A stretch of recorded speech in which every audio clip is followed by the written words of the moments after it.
You're listening to Podketeers. Welcome to episode 304 of Podketeers. This week we welcome back our pal Jason, who tells us a little bit about his experience with the park closures over at Walt Disney World, how he and his wife have been keeping busy during this time. We talk a little bit about Disney's commitment to helping out their cast members, including Bob Iger taking a lead role to help out again. At some point I start quoting the movie Independence Day because, it's a horrible rendition. I acknowledge that. So if you want to hear the real version of the speech, I decided to rant off. Make sure that you check out the blog post for this episode at podketeers.com/303. If you want to join the conversation and give your thoughts on anything that we talk about, search for Podketeers on Instagram, Facebook, or Twitter. We'd love for you to join in and provide some thoughts. Also, you can connect with Jason on Instagram. His personal is jmichaelglass. He also has the Glass Blower's Companion, all one word, on Instagram. And of course, the podcast that he does with his wife,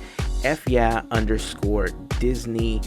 Both podcasts are available on all major podcast carriers. The links to Jason's social media will be in the blog post for this episode, along with links to those podcasts. So make sure to check those out and say hello. And of course, we cannot get this episode started without sending a huge thank you to the FGP Squad, aka our podcast, Fairy Godparents. If you're not familiar with the FGP Squad, they're an awesome group of listeners just like you that help us out with a monthly contribution via Patreon. And it's that support that helped make these episodes of Podketeers possible.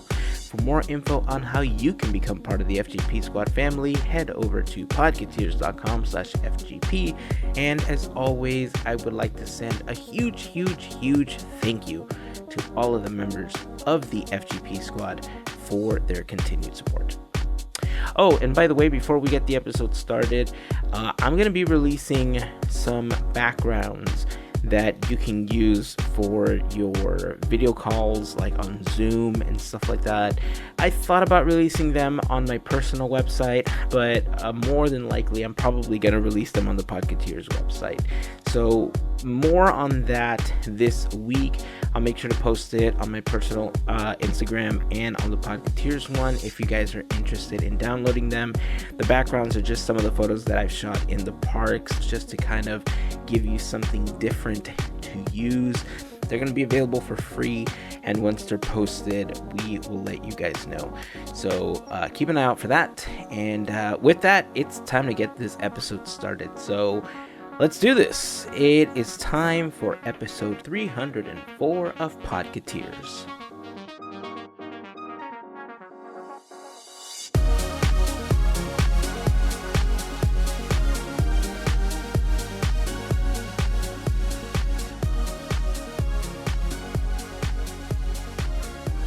Well, the hills are alive with the sound of nothing, really, because everyone's at home. Unless you count rain in Southern California and you count wind and maybe a little bit of crying from people who want to go outside and play, but they can't. I guess we got that, right? Yeah, I think for me, when it rains, it's actually a good excuse to stay inside. You know, it's like the days that it's nice out, it's really hard to stay inside, I guess, more so for me here. Yeah. Last time it rained, like, I played just Haunted Mansion music. I'm like, if I'm going to stay in here and there's going to be some rain, I'm going to make something out of this. Heck yeah. Well, it was like 93 today and like 10,000% humidity, so it was a good reason to stay inside the AC. Oh, yeah. You've inspired me. I'm going back to the Haunted Mansion. Here we go. Coming to you live from the Haunted Mansion. Now, all of you listening can't tell, obviously, because, you know, visually, an audio podcast is the best way to see exactly what we're doing. Yeah. But my background is currently replaced in our video chat here with a photo that I took of the stretching room. And it's specifically, it's Daisy's stretching room portrait. And I've been testing these out for the last couple of days because, with the influx of people that have been using applications like Zoom and Skype and Google Hangouts and Microsoft Teams, sometimes you want to use that blur feature and you just don't want to show what's in your background. I happen to have a small portable green screen that I have behind me, so it makes it slightly easier and yet more difficult because of the fact that you have to light the damn thing properly in order for it to function. But my plan is to take this series of photographs that I've taken, put them up on the website, make them available for all of you to just download. We know that Disney and Marvel have released a few of their own. I actually have them. But, I have such a large photo archive from inside attractions, on attractions. I have to tell you, being here, I have one. I'm going to switch it out for you, and I'm just going to get your reaction when all of a sudden I'm next to that little thing right there. I almost posted a picture of him today on Twitter. Really? That's so cool. It's just so weird that all of a sudden I'm in the water on the Jungle Cruise. Yeah. And it doesn't make any sense. I would say that if anything, this one might make the most sense because, quite frankly, who doesn't want a picture of Tavon in the background? But no, that's actually scary. I'm changing that. The point is that all of these photographs are going to be available for download. Hopefully the same day that this episode posts. I'm making some minor tweaks to all of them so that you don't have to mess with your composition all too much and you can still kind of see what's in the background. Because I realize that in most streaming apps, you can't change the location of your own video when you're replacing the background. And I have the luxury of doing that because I have this green screen that allows me to kind of shift things around. So if you have a green screen, a lot easier to do. If you don't, you can still use an application like Zoom to use the virtual background. If you have an iPhone, Android users, I'm sorry. I haven't found a way to do it in Zoom. I don't think they've integrated that feature yet. I happen to have my wife's iPhone to test this with. I myself am an Android user, but I have my wife's iPhone to test, and it works fantastically. Mel just tried it. Mel, what did you think of the virtual background feature? Oh my gosh, it's so much fun. Right? Because you just see yourself back there, and you're like, I could see myself there, even though I'm not there, but I could see myself there, so it makes me happy. Yeah. I actually wish that I had Mel's reaction when I called her right before we started this chat, because I didn't tell her that I was going to replace my background, that we were going to do this.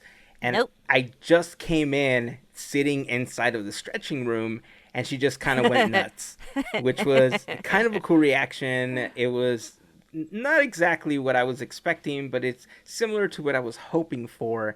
So thankfully, I feel like I'm on the right path with putting these together for people. It's fun. Oh, yeah. This is like a long time waiting for those that work out at home. This kind of technology. I mean, we should have all invested in Zoom like 6 months ago.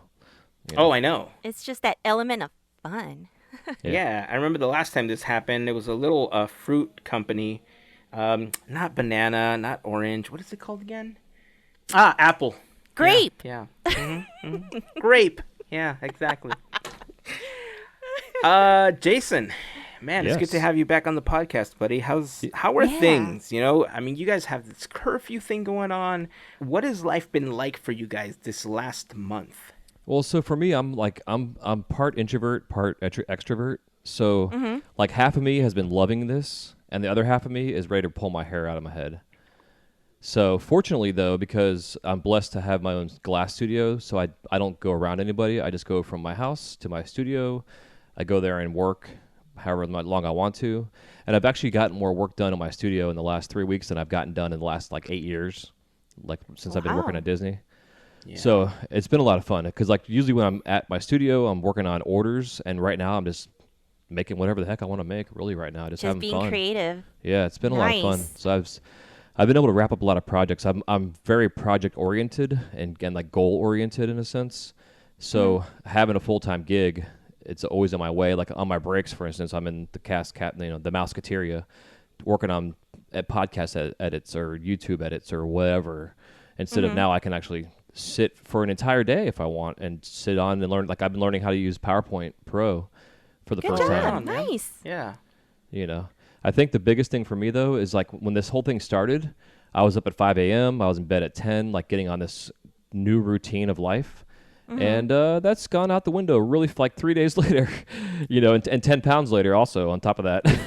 Oh man, yeah. Same. We all joke about that freshman 15 and whatever, you know, you happen to have whenever you start a new job. This quarantine 50 for me. Yeah, dude, tell me about it. Not working out. I know, man, it's brutal. I posted up on Instagram a picture of a Sphinx, which I've never seen like a hairless cat as fat as this one was. And I had to put it up. My friend of mine posted it. I had to share it because it was just the funniest thing I've seen. Just like everybody just avoid the mirror for the next couple weeks and you'll be fine. That's funny. That's funny. What's your favorite piece that you've worked on? You talked about all the projects that you've done because there's been a couple that have really stood out to me. Like the flower that you posted recently was one of my favorite things that you've ever done. And you've done some awesome things like the baby Groot and, you know, other stuff. But outside of Disney, the flower was fantastic. And then you did like a little bee. Yeah, like a glass bee that was super rad. So that was actually a custom for a guest. He had come in asking for if I could make a bee, and I was like, "Yeah, dude, but my minimum is like $50. I feel bad just making and charging you $50 for a bee." I usually waiver on that sometimes. I shouldn't say usually, and sometimes it's kind of you know, whatever. But so I was like, I can do a flower with a bee for $50. He's like, "Yeah, sure." So that's what that picture was. I just was going through old stuff and realized I hadn't posted that yet. But yeah, that flower was actually a custom order for one of Julie's, my wife's coworkers, and for Rebus Brothers for a long time. One of my items I made was a flower. I had 3 different colors I made.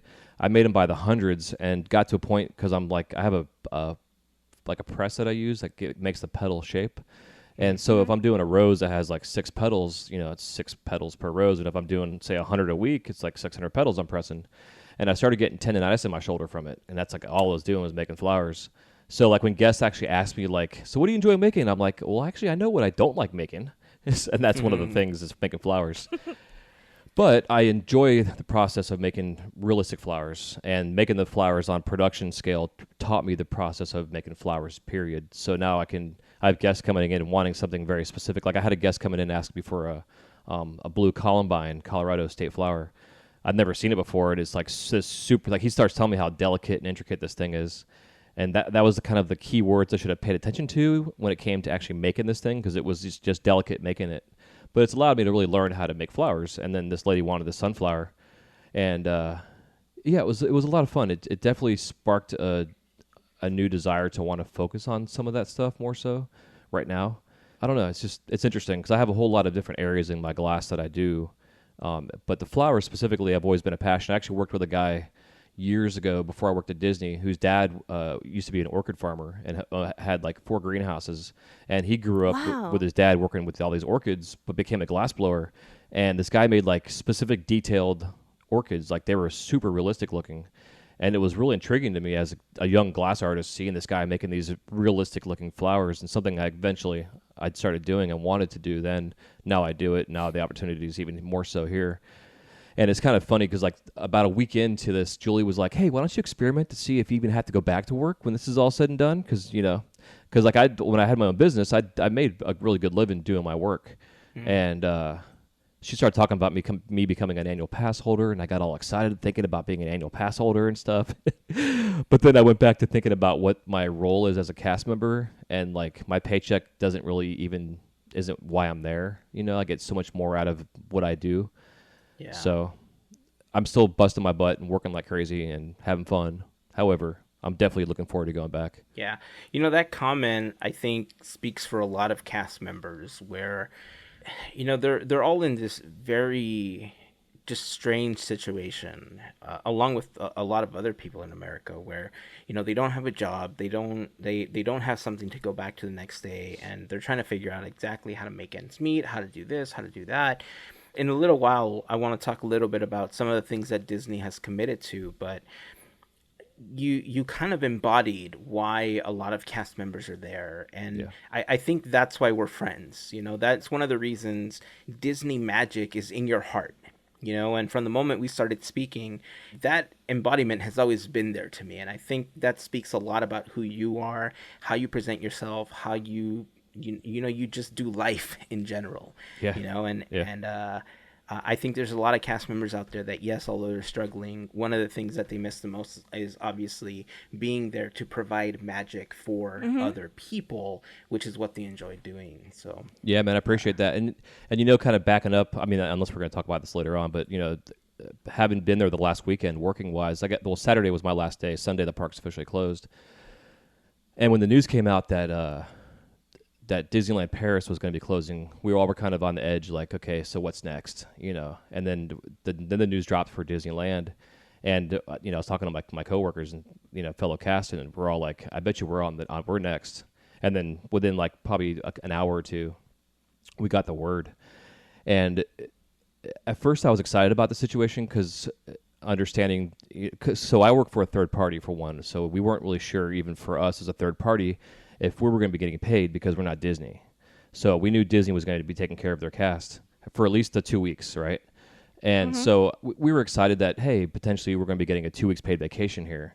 But then when things started really getting crazy out there with this thing spreading and where things were going, we all knew the reality was that 2 weeks was not going to be long enough at all. It took Disney forever to announce when they were going to actually extend the closure because Universal Studios did theirs first here in Orlando. I think it was actually Universal just nationwide said that, you know, April 19th or whatever it was when they were going to extend it to, and then they are going to obviously have to go further than that. yeah. But then Saturday came, so that was Friday, and then Saturday came when they had the announcement for the college program kids, and that's when it really hit me as just knowing that the people I work with, not in my company per se, but those that I still interact with on a regular basis. And the energy that day was probably the just the dullest, like no pixie dust at all anywhere you went kind of energy in the park. Like it was very somber, and I left that night like really sad, not for myself, but for those that were affected by this. And so Julie and I, we had to go to the park the next day. Like, even though it was probably not safe and not smart for us to go, I had to leave Disney on a positive note. And it was amazing being there. We went to Magic Kingdom, and we only stayed for like 3 hours. Like, we had fast passes. We hit the fast passes, washed our hands. We did everything we could potentially to stay safe with this whole situation. And the cast was they were all incredible. Like, hats off to everybody that we interacted with. We were thanking the ones that we saw that had the college program name tags on, so you can tell the difference. It'll say their college where they're from instead of their state or whatever, you know. Yeah. So it was really interesting, and it was good to leave. Like, we were not going to stay for the closure or the fireworks. I mean, there's no way. I know how Happily Ever After gets on a normal night, much less the end of the last day for Disney being opened. So it was good to leave on that note, but it was still pretty somber that Saturday going into Sunday. But then all of a sudden, you know, they're starting to talk about the furloughs going on and things that are happening. So it's interesting what's going on right now. But for me personally, as a third party company, we're actually as for us full-time employees, I've been taken care of. It's been a blessing. I'm still getting paid. I'm not getting my full salary. Because we're a small company, they've actually been able to apply for the federal money that's out there for small businesses. So hopefully we're actually going to get the money for that to help us keep afloat for right now. We've been with Disney. We're the oldest third-party company that's been with Disney for 52 years now. We're going on. Walt brought us on board himself back in '64, so we have this long history with Disney. And so it's been a blessing to not only still get a paycheck, but also to do my own thing on the side, where a lot of people that work within Disney can't. You know, even like the college program kids, the bands that played there, the drummers in China or in Japan, you know, like all those performers, they're no longer at Epcot anymore. It was that whole first week of things going down. It was just one heartbreak after another, and I keep in contact with several cast members through Instagram and what have you that are you know, we've been kind of figuring from their end that work for Disney what's going to happen, and then let them know on my end as a third party, because a lot of people don't realize that Disney is made up of a lot of third party companies, restaurants, the balloon handlers, this caricature artists, like all that stuff is all third party companies. They're not Disney, so they have to handle things a lot differently. You know, I said we were going to talk about this later, but I guess we should just talk about it now. You're absolutely right. There are a lot of companies out there that work as third-party vendors, and because they're being handled differently, a lot of restaurants and stuff, for instance, are having to lay off a lot of their servers, a lot of their cooks, and they're trying to figure out exactly what they're going to do. I'm hoping that just like your company was able to do, that they can somehow get some kind of government funding in order to continue paying their cast members, or their employees rather. Because I know this last week, Disney made an announcement, and it kind of trickled out here from Anaheim, because we've seen the impact that it's had in Anaheim over the last month. As of the recording of this episode, we've been in this social distancing thing for exactly a month. I think March 14th was when the park officially closed. I think a couple of years ago, there was an estimate that Disney basically employs about 78,000 employees, including cast members that are off and on site just here in Anaheim. Yeah. And that's including a lot of third-party vendors. It's lost about $400 million since it's closed, and it's going to lose more as the parks continue to be closed. Even then, the Disney company has committed to paying $59 million to cast members to help them out along the way. There was originally one announcement where they had set one date to pay everybody. I know they're working on other ways to make sure that people are taken care of as best as possible. And it's a difficult situation, man. You know, last week, in the last episode, we talked a little bit about what it's going to be like when the parks finally open. Mm-hmm. And I have so many mixed feelings about how I want to feel and handle the entire opening of the parks, because obviously from a business standpoint, Disney wants to start making money again for a couple of reasons. One, because they're a business, and two, because they want to make sure that they can provide for all these people that work for them so that they can provide for their families. Right. And just the way that the world works and how everything is connected and people don't realize it is mind-boggling sometimes. Because obviously on the magic front and the pixie dust front, I would love Disneyland to open as soon as possible. I want to go. I want to experience the parks. I want to experience that magic. But at the same time, I don't want to put myself or my family at risk if the world isn't ready to take that step yet. And if there isn't a vaccine, if there aren't any antibodies, the likelihood of you contracting something is obviously higher. And there are people that are immunocompromised. I myself am one of those. It makes it even worse. You know, and that's why I honestly am so careful. If I ever have to go out, if I have to go grocery shopping or something, I have to take extra steps to be extra cautious. And I want them to open as soon as possible. But at the same time, I know that the likelihood of so many people is involved. And I have this internal struggle that I want everybody to be okay on both fronts. And like from a business standpoint, I can't even imagine what people on the front lines at Disney are feeling. I mean, Bob Iger had to take over the company again. Yeah, thank God. Yeah. No offense to Chapek, but you know, I think it was a smart move on Iger's leadership role and his experience within the company, and understanding how to. I mean, this is new for everybody. But, understanding, in a sense, having this experience with dealing with the large employee base that they have, it's just interesting, and it's interesting, too, the different dynamics that you guys have in California were compared to Florida's dynamic for Disney. Because, like, say, California, the majority is locals and annual pass holders, where Florida is the entire world.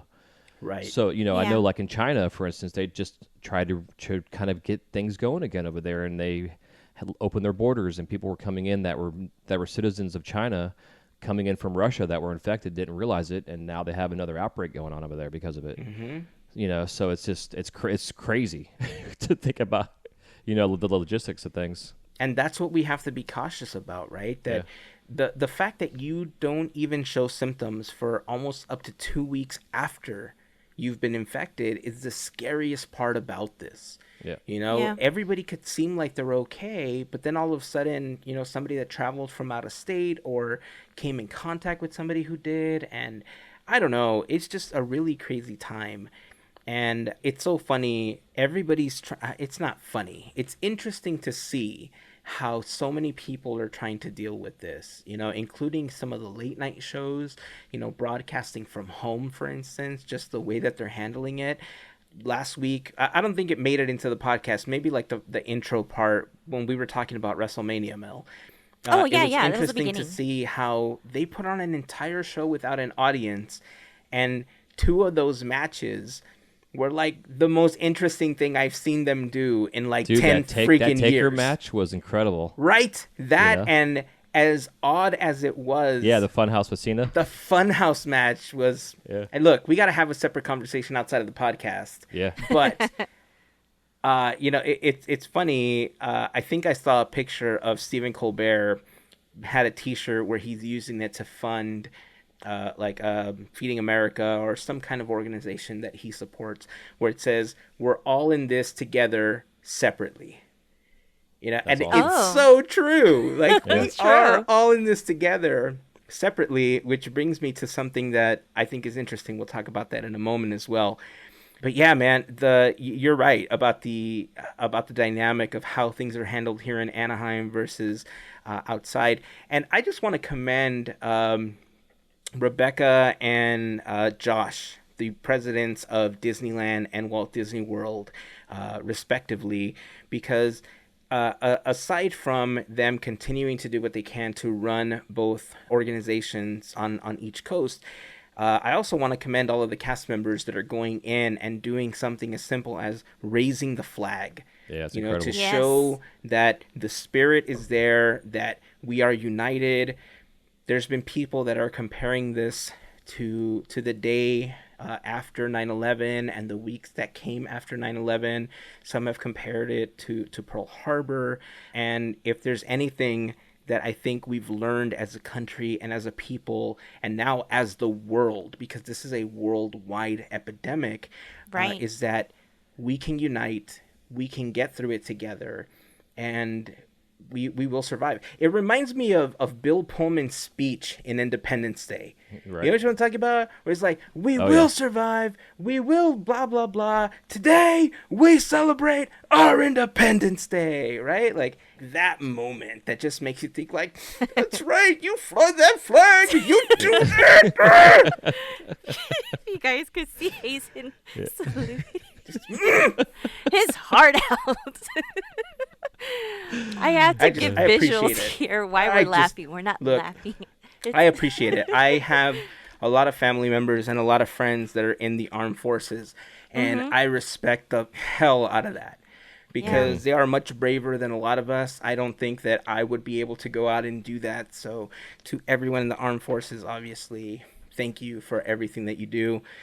To all of our frontline heroes now, you know, our nurses, Yes. doctors, respiratory therapists, the people that are doing our Amazon deliveries and our grocery deliveries and are delivering food for us. You know, it's a dangerous situation, and you are all heroes, and we thank you for everything that you are doing for us. So Yeah, I think the best, if there's a best thing about all this, you know, per se, like the light of all this is just really shows the human spirit and like how creative we can all be. You know, the drive-by birthday celebrations they're doing for people, and you know, just Yeah. like social media has been like this pit of despair for so long for so many people, and right now it's actually helping people survive in a sense their mental health. I mean, yeah. Nintendo releasing Animal Crossing at the time that they did, it's been Right? my wife hasn't left the room in 2 weeks, you know. that's part of what makes me regret not ever buying a Switch. Oh man, yeah, I've been telling her I want one now. I Get the app. yeah, I know. I heard. I've actually been playing Kingdom Hearts 3.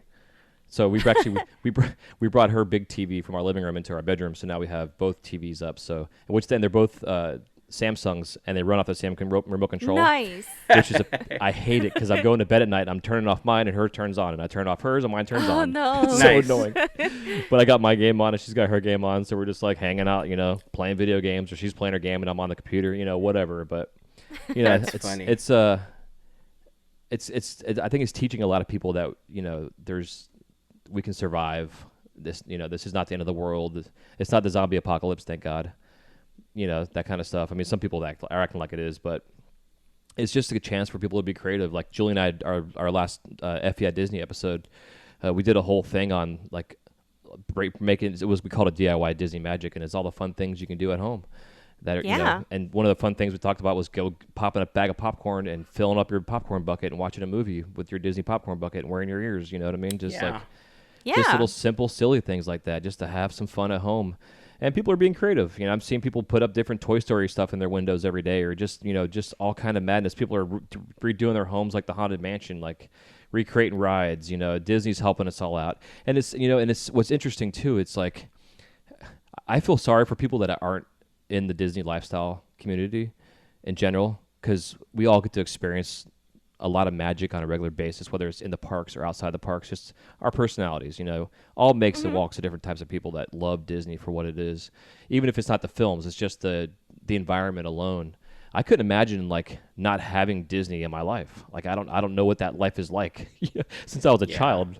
I don't get it. Like I don't know. That's a whole other side thing, but I just think it really shows how humanity really exists, and everybody, like you're saying, it's just like our 2 episodes ago, I called it, named the episode, "It's a Small World After All," because this right now is proving to us, how small this world really is. I mean, not to mention it just takes one person coming from one place to infect all of us, from around the world. But just the fact that as a world, we're all coming together and getting through all this stuff together.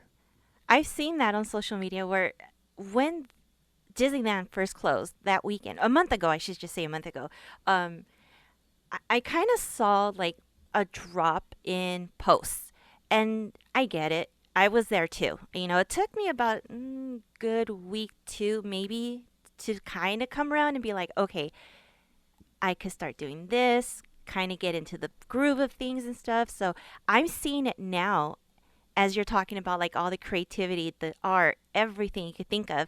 Like I'm seeing that wheel turn, and it's so awesome to see that. And not just that, like everyone is rooting everyone on, and that's what we need right now. So we need that more love, more support. Things like that, little things just make a whole difference in someone's life. I mean, I love everyone's things and stuff, so I'm a sucker for that. This is giving me a chance to weed out the crap of people that I follow out there in the world too. Like I've deleted more people on my Facebook and Instagram than I have ever. It's been great. I'm like, you're posting this stuff? Okay, delete. But you know what I'm saying? It's for your own mental health. You got to do that. Yeah, you just got to. You're mentioning like mental health, and we talked about all the frontline heroes and stuff, but I think as parents, I think we can all agree that when all of this is over, we need to somehow find the funds to make sure teachers get paid like $1 million per day. Yeah. Because I love my kids. I love that I'm getting to spend more time with them, but they need to go back to school. Yeah. So on my end, my difficult for me is I haven't seen my kids in almost 3.5 weeks now. So because they live an hour and a half away from me, and with Julie working, Julie works for the banks, and so she's still out there working. And the company she works for, I won't say their name, is taking care of their employees like amazingly enough. That's great. They're giving them, hazard pay. They're buying them lunch every day. Like it's incredible how well she's taken care of. They've cut all their hours back, and she's still getting paid her full pay. I mean, it's just incredible. But the fact is that she still has to deal with every people on a daily basis. So her coming home potentially is going to infect us, and whether we know we have it or not, like you're saying, you may not have symptoms. I cannot bring that to my kids and to their mom and stepdad. So it's been frustrating, but thank God for technology. I haven't I haven't gotten that bad of missing them to where I'm like I'm gonna go drive an hour and a half to risk some of the crap. Yeah. But it's still been frustrating. And I think a lot of this, we talk about Disney and having to wait in 2.5-hour lines for rides. I would rather wait in a 2.5-hour line for a ride right now than have to deal with this crap we're going through. Like, I can't wait to like be able to go out in public and hug people again. All these things. It's amazing what we take for granted on our daily basis, and I think a lot of this is making us all realize the important things in our life that we take for granted. Getting to see you guys right now is a blessing. Just getting to talk to somebody else besides talking to Julie and listening to her Animal Crossing characters singing all day on her game, which I love. However, Yeah, I mean, it is completely different. We actually made the investment of purchasing a tablet for our parents. My brother and I chipped in and we got them a tablet. That way, I mean, they have their phones, right? But they have a smaller device. They have a much larger tablet now that they can use to talk with our kids, to talk with us. We could do a family Skype call or something, or Zoom, whatever we prefer. Yeah, that's what we did for Easter. It was fun. And it just works. The family also pitched in to get my grandmother a small device as well so that she can communicate with everybody. That's and awesome. It's been great. I mean, yes, it does suck not being able to go up to somebody and hug them or even shake somebody's hand. The dynamic of what social interaction is going to be going forward is going to change so drastically. In a way, I feel it's making us better people because it is showing us it's guiding us in a way to learn to appreciate things that we've taken for granted in the last 5 to 10 years that technology ironically has divided us with and now is somehow bringing us all back together. Yeah, it's a weird thing. Yeah. I love it though. Speaking of bringing us all back together, by the time that this episode launches, it's only going to be a day away from it. So I'll make sure to post this on the Instagram account. Hopefully they put up some kind of replay or something. But it looks like Kenny Ortega is getting together a bunch of celebrities, including some of the cast of the original High School Musical trilogy. Some of the stars that are going to be participating in this Disney Family Sing-Along event that he's putting on are Christina Aguilera, Michael Bublé, Kristen Chenoweth, Ali Cravalho, Amber Riley, John Stamos, Demi Lovato, Ariana Grande, Alan Menken. I mean... Yeah. Right? That's a lot. So This is supposed to raise awareness for an organization called Feed America and the network of organizations that they support to try to help families facing hunger because of the current epidemic. What a cast, right? What a way to try to get people together. It's like we talked about earlier, that T-shirt that I saw, the "We're all in this together" separately. He's bringing all of these stars together from their home. We've seen other people try to do similar things like this. What do you guys think about this? It's crazy cool. I want to see this come together. I think it's amazing what they're doing. Even like with Disney putting together the Dapper Dans and they're doing their virtual singing thing. Yeah, like it's pretty rad to see this all going on. Even the guys that are the I can't think of their names, but they're the custodial guys at Epcot. They play on like the garbage cans and stuff. Even they did like a little backyard jam. Like it was nice. It's fun how they're doing this. And I think this kind of stuff is just it's like, going back to the We Are the World, whole thing when they all got together and sang in person, but now this is virtually, which is with technology, we now have the ability to do this. It's pretty rad. That's awesome. That is awesome. By the way, Zac Efron, part of the original crew of High School Musical, was recently on an episode of Hot Ones, and it was a pretty fun episode. Parents, especially if you grew up with High School Musical, it's a good watch, but don't watch it with your kids. There's some stuff in there that he says that may not be child friendly, so keep that in mind. But it was a fun episode, especially if you grew up with that series.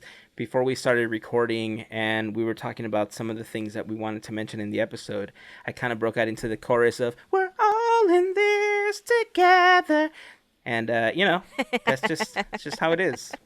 You gotta represent, especially considering that we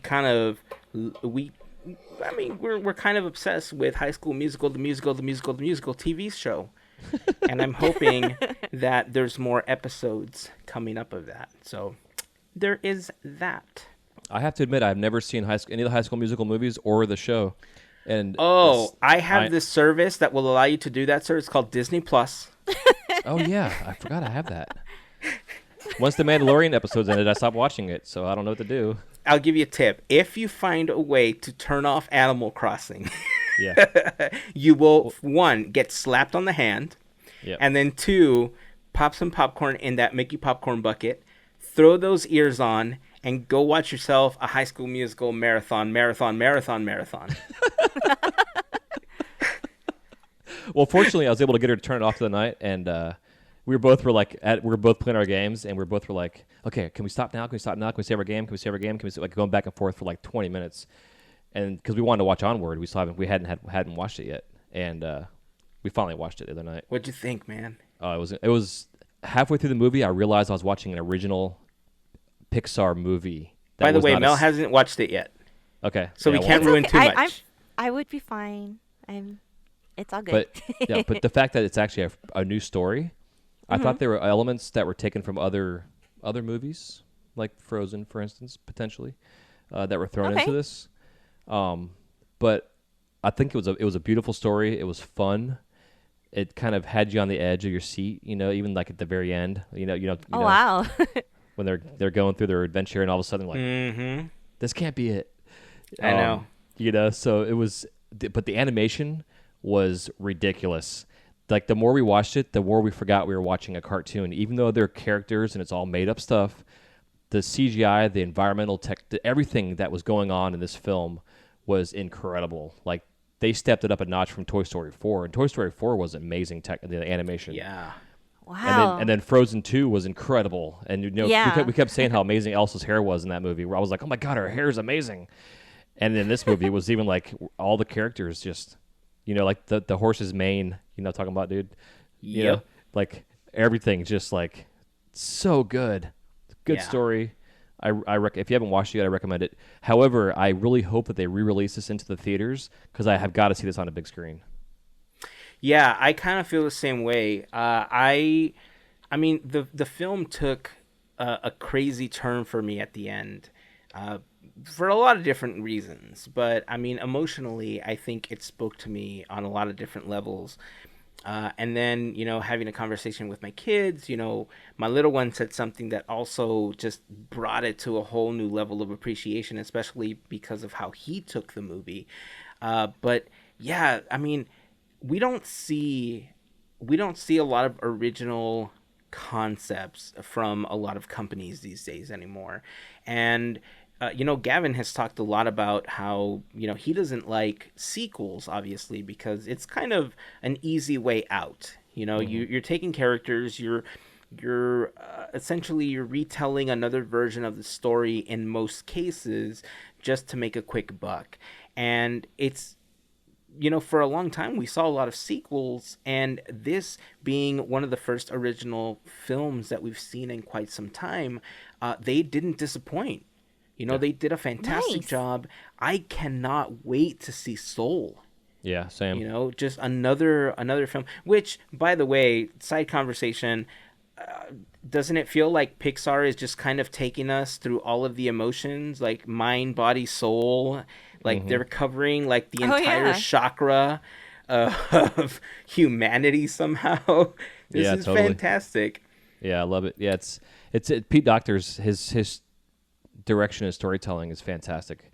And I don't know, it's just, I'm excited to see Soul. Like I remember seeing the trailer and hearing about it from D23, and I was like, man, this is such another very unique concept that, it's got a kind of a spiritual side to the storyline. It's got a bit of a religious kind of aspect to it, potentially, depending on what your canon and your belief is and stuff. So this potentially is going to touch a lot of different bases for people, but with a central core storyline, it seems like, from what I just taken from the trailer. So I'm excited for it. We were debating on getting for Onward, doing the Disney digital version, because like right now the biggest thing we're trying to do is to support the local restaurants. I haven't eaten out more than I have in forever. Like same. Yeah. because we're not, there's certain bills that are being waived right now where we can afford to eat out more so, which has been nice. So wanting to go to see a movie and wanting to support Disney in a sense, because we know I know they've got a ton of money. However, still, I want to support these guys. Right. And so we were debating on that, whether to get it digital, but then again, we just watched it 2 nights ago, and it's been on Disney Plus now for like a week and a half. So it's, we were procrastinating. Well, I mean, we kind of feel the same way. Like, we made an entire family movie night out of it. Like, we already set aside a day of the week to do that with our kids, but we ordered a bunch of pizza, chicken wings, and all sorts of stuff, and we just had an evening at the movies. We saw that. The kids went to bed, and then we rented another film as well.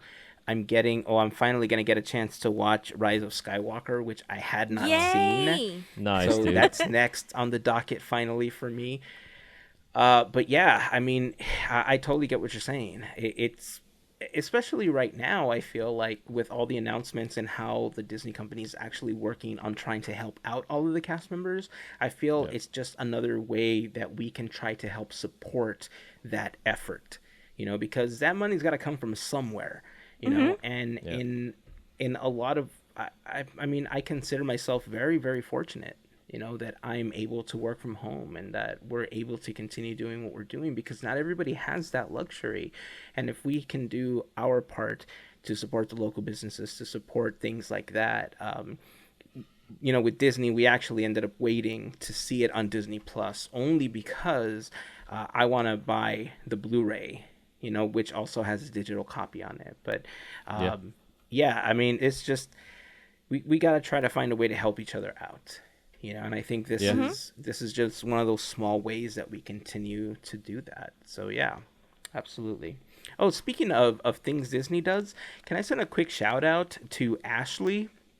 We talked about the Disney churros that Adriana had posted or told us about, because Disney posted their churro recipe. I'm still on the hunt for most of the ingredients, because around here, some of that stuff is super hard to get. Still on the hunt for those ingredients. I still want to try to make them. Ashley saw the recipe and posted a picture and tagged us. That moment where you see a picture of something and you begin to salivate and you taste that item? Like that Disney churro-ness in your mouth? That's what I felt the moment I saw that picture. So Ashley, good job. Thank you for tagging us. It was fantastic to see the little churro bites that you made. I'm almost getting desperate. I might start asking my neighbors for supplies to make them. That's amazing. That's how badly I want these things. So yeah. Also, if you're looking for some fun things to do, I know that we've had an opportunity to repost some of that stuff. As we find them, we post different coloring sheets and stuff that people are posting. Brian Crosby, who works for Marvel, has hosted a couple of different live streams on Instagram where he shows you how to draw different characters. Nice. I'm hoping that becomes a much bigger series, because I've had fun doing the last ones that he did. He did a Spider-Man one, he did a Baby Groot one, and they are just super fun. Our pal VJ is also doing some, actually he's a DJ, so he hasn't been able to go out and do that, obviously, because of social distancing. But on Mondays and Thursdays on their new Instagram, they are now Escote Adventures. They're no longer Disney for Two on there. He's been doing some live streams, and he gets an opportunity to do some of his mixing. So if you just want to break away from stuff, flicker your lights on and off, charge someone in your family $17 for a drink, and I mean, do it, listen to VJ do some spinning and go nuts. Have yourself a little club atmosphere in your living room and have some fun. He did play some Disney music the last time we were on there, which I think was pretty fun. But overall, he's done a lot of like old school music, like a lot of 80s, 90s and stuff. So it was fun, man. It was a good couple of hours that we just kind of disconnected from everything and just kind of listened. Towards the end, I went from like club-like atmosphere while I was working on editing some stuff and went straight to making dinner. So I was grooving while I was making dinner. Heck yeah. It was nice. It was nice. Man. That's a lot of fun. I think it's cool, like with Josh Gad right now, him and crew are doing the Olaf at Home. Yeah. storyline. They're just doing these quick little animations. It's just super cool. Yeah, I like those. The fact that they're getting those animators to just put these things together and like in their simplest form with things that they already have, like sets and characters, it's fun. You know, why not do stuff like that? I think it's, I don't know. The creativity that some people are really using to help us get through all of this is just fantastic. I love it. Yeah, like Jared Hariyama. Mariyama. Thank you. Oh, Yeah, yes. Yeah. And his his at-home artist series he's doing. I joined on that one myself, and it's yeah, but so just that being said, it's cool to see that with social media, it's really pushing people to get back into drawing or trying new things. Like myself, like I love drawing, and I haven't drawn for so long, so it's been inspiring me to start drawing again. Yeah, I've dabbled in a couple of different things in my very few minutes of spare time. I think my wife and I are even now are struggling to find like the perfect balance of working and finding time to help the kids do their schoolwork and make sure that they're still learning things, reading, and balancing all that video gaming that they're doing right now, because they're enjoying all our vintage systems. Like they're going through the old Disney Infinity playsets right now. They do Minecraft. Nice. They do a bunch of the Lego series games. They've been doing Kingdom Hearts 2 on the PS2. And so they have access to all my old systems. And so they're just kind of going nuts right now. But we have to find a balance, because that's not going to help them get to the next grade. So we can't tell their teachers now that their teachers want to Zoom their classes as well. Finding time to do that has also been challenging while we're trying to have our own meetings at work. So, we're adjusting, and I think the world is adjusting. I think we're at a spot where we are much better than we used to be. We're going to continue to get better. Things will get better. We will survive. We will make it through this. It's inconvenient. Yes, absolutely it's inconvenient right now. But, man, I wish I knew Bill Pullman's speech by memory. I think at one point I did. But I feel like I should have somehow gotten it up on the Googles and then had it ready.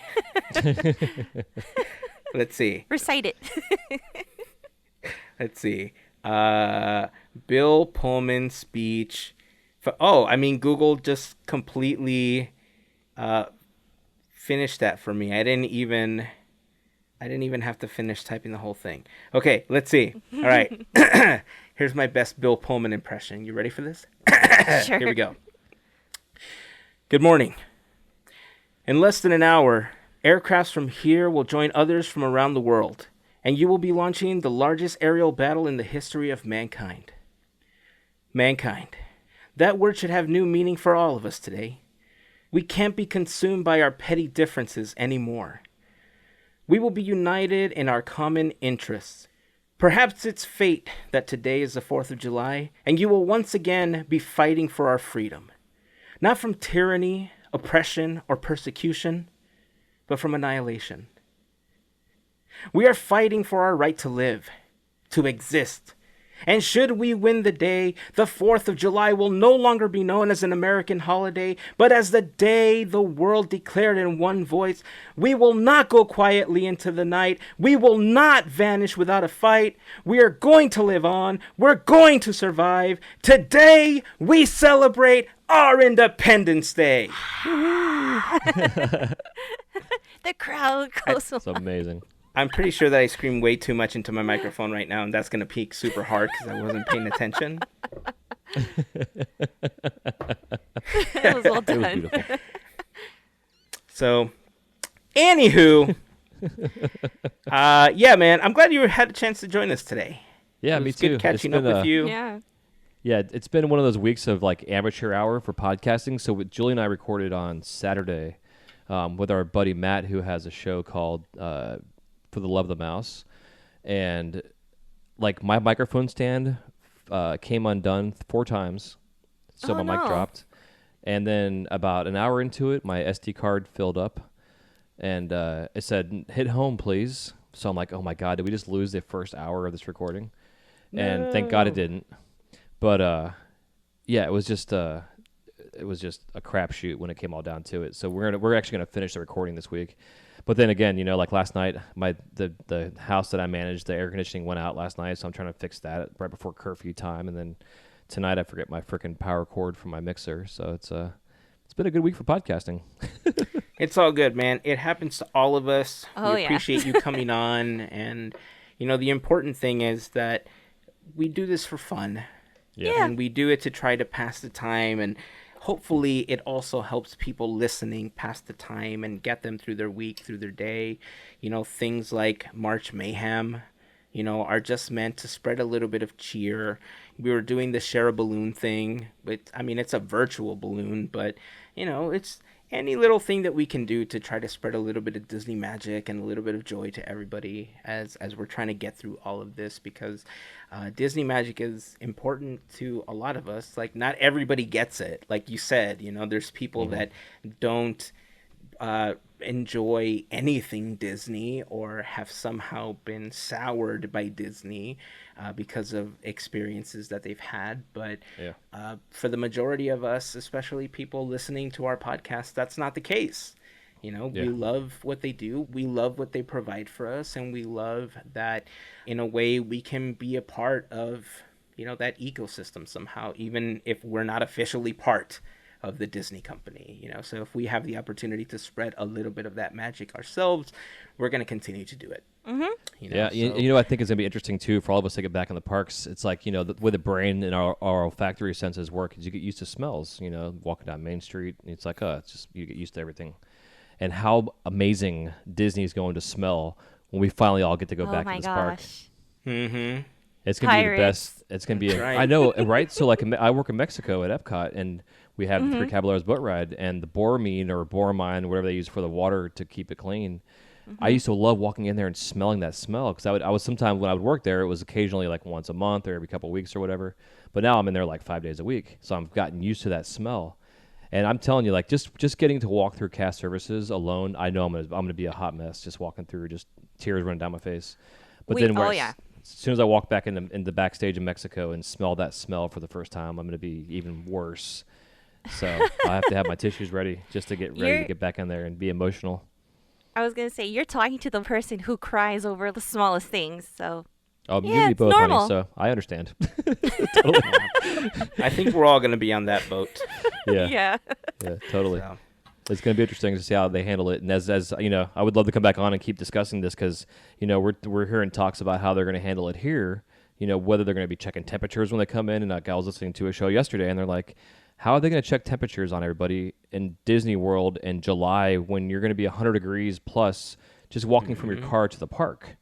So it's like the logistics on how they're going to make this work is just going to be, I don't think any rides are going to be open, honestly. I think maybe they'll just open the parks. Yeah. Well, we briefly talked about that last week, and my comment on that was essentially that if there's people that have been infected with the virus and they don't show absolutely any symptoms, their bodies are just handling it different than other people, but that doesn't mean that they can't pass it on to somebody else, and that somebody else won't be affected by it in a more severe way. And if those people are carrying it and they don't know that they are, but they're not showing any symptoms, taking their temperature isn't going to make a difference, especially considering that you don't know if you have it for 2 weeks. Yeah, exactly. So I don't know. I think logistically, to get everybody through is going to be a nightmare. But at the same time, not knowing a good way to actually test people to know if they have it is not going to be accurate, and you're just putting yourself at risk. And others, obviously. On a side note, I was listening to a show, a news show, and I think it was either in Japan or China, one of the two. They actually developed a QR code for people that had tested positive that you had to keep on you at all times, basically. And so if you go into a public place, they're actually scanning these QR codes or something on your phone or something of that nature that lets you know if you've been infected or not. And people are like, well, how are they going to track you? And it's like, well, we all have these tracking devices in our pockets on a daily basis, our phones. And with America and the Americans and their, everybody wants to have their freedoms. But a lot of people in this country don't use common sense when it comes to freedom. And there might be some freedoms that we're going to have to lose for a while, which is going to suck. But it is what it is, and it's going to have to potentially happen. That's one thing Disney could potentially do. We'll scan our magic band and it'll turn red if you're infected. Who the hell knows? but something technologically wise is going to help advance us to get through all of this. Not to mention a vaccine, but then like my sister, for instance, her family, a couple of them and my nephews they can't get vaccines because they have some heart conditions, and some of the stuff that's mixed in the vaccines will kill them. So there's some people out there that can't even have the vaccine, whether there's one or not. Yeah. So. Yeah. I don't want to end this show on a sour note, but I guess we're all gonna have to get our Disney themed masks in our ears and just kind of color coordinate things and wear some big Mickey 4-finger gloves and go have fun in the park. Yeah, I definitely want to keep talking about it, but ironically enough, Apple and Google are coming up with that technology here. Like, two of the biggest rivals in the tech industry are coming together to create this tracking app that's going to help you understand if somebody that you've come in contact with has contracted the virus. And those are the times where you just are happy that technology is on your side and that you can filter things like this out and it can keep you safe. But at the same time, like you said, you will have to give up some of your rights and some of your privacy in order for this to be effective. And I don't know a lot about how they're going to handle it, which is why I don't want to talk too much about it right now, because as we're recording this, like, they just announced this yesterday, so I don't know a lot about it.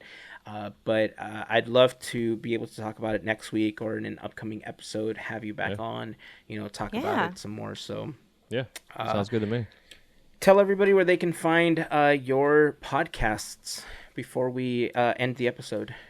You can find my my glass blowing stuff at a Glassblower's Companion on any of the podcasting apps out there, and you can also find my wife Julie and I's Disney podcast, FEI Disney. Same thing on any of the podcast apps. You can find us on Instagram as well. At my personal Instagram is jmichaelglass. You can find my artwork and what have you out there. The Glassblower's Companion is just that. Just type in Glassblower's Companion. And then for FEI Disney, we're just FEI_Disney.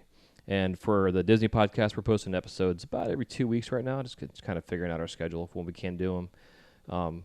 And we have a YouTube channel as well that we post episodes on. But I'm really going to be focusing a lot of my time right now on that. I've got a series like we had talked about last time that we've started that we're going to be airing pretty soon on the history of the expansion of New Fantasyland. And then we're going to be breaking that down to all the rides that were affected and closed, and then what they were replaced by after our introduction. Yeah. And we'd have a lot of fun with it. We're trying to just kind of stay fun and have a good time. Our recent episode that we just started recording is actually on the history of Disney transportation, starting back to when the Walt Disney World parks opened, and the reasoning behind their kind of strategy to keep people in the space instead of having to leave the parks to go get food or whatever. And then how that expanded to Epcot opening and the other parks opening, and then to where they are now with the Skyliner and the boats and the buses. I mean, I don't know if you guys know, but at one point in time, Walt Disney World was the third largest transportation system in the state of Florida, besides Jacksonville and Miami. They had the third largest fleet of buses. And by 2013, I think it was. So yeah, it's fascinating stuff. So and it sounds like it's super just kind of basic Disney stuff, but it's when you get to the meat and potatoes of what we found information wise, it's pretty fascinating. That's best super part. Cool. Yeah, I'm looking forward to this series that you guys are doing. I know you mentioned to me that you were inspired by some of the stuff that we were doing. Yeah. We've obviously been inspired by other podcasts that we listen to. Disney history and all these things that we learn are just our way of continuing to pass that history and all those stories on. I've said this before, and I said this a long time ago, that everybody comes into Disney fandom at a different point. And historically, I think all the information is available, but you don't always know where to start.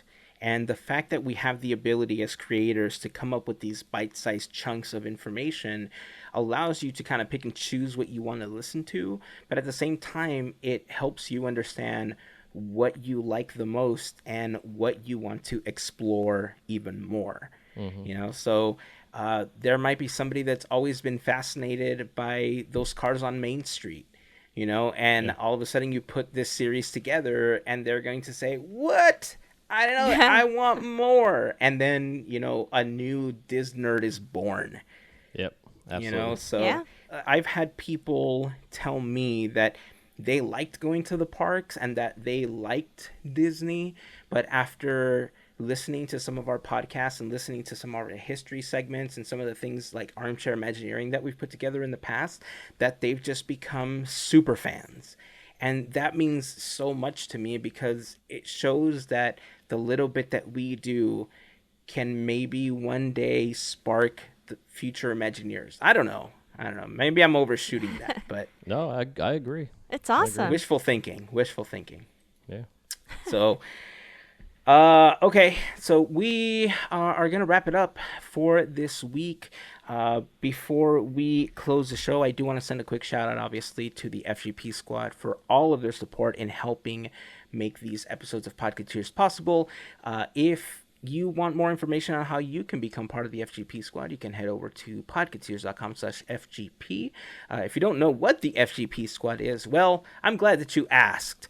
They are an awesome group of listeners just like you that help us out with the monthly contribution via Patreon, and we absolutely appreciate all of their support and all of their love. Again, podketeers.com/FGP is where you can go for more information on how you can become a part of the FGP family. Also, earlier you talked about It's a Small World. It was the episode right before DIY Disney that you guys did. It reminded me, and I guess it's a really good way to close out the podcast before we sign off, but I've been reading Marty Sklar's book again, One Little Spark. And there's a chapter where he's talking about how when he would do interviews, people would always ask him, what's your favorite Sherman Brothers song? And he says that as annoying as it is for some people, he says that he always went back to one specific set of lyrics, and that was, there is just one moon and one golden sun, and a smile means friendship to everyone. It's a small world after all. You know, and I know that's not the next lyric. I know there's 2 other lines after, but for the sake of this story, don't at me on that one. That's awesome. That's beautiful. Yeah. So that's going to wrap it up. Thank you, Jason, for joining us. My pleasure. If you guys have it's good talking to you guys. any comments on anything that we talked about, please join the conversation over on Instagram, Facebook, or on Twitter. Just search for Podketeers. We'd love to have you contribute to the conversation. If you guys try the churro recipe or anything else, please tag us. We'd love to see what you guys are doing. We'll talk about March Mayhem a little bit more next week after some of the new matchups progress. We're going to be in round 2 as of the next episode. As we speak, the Meet the Robinsons versus Tangled matchup is going on, and man, it's a nail biter. I'm nervous because it's one of the matchups I was most nervous about, but we'll see. We'll see how it all turns out. So until next time, keep dreaming, keep moving forward, and always remember to pass on the magic. Have a great week, everyone. Bye. See you on Main Street.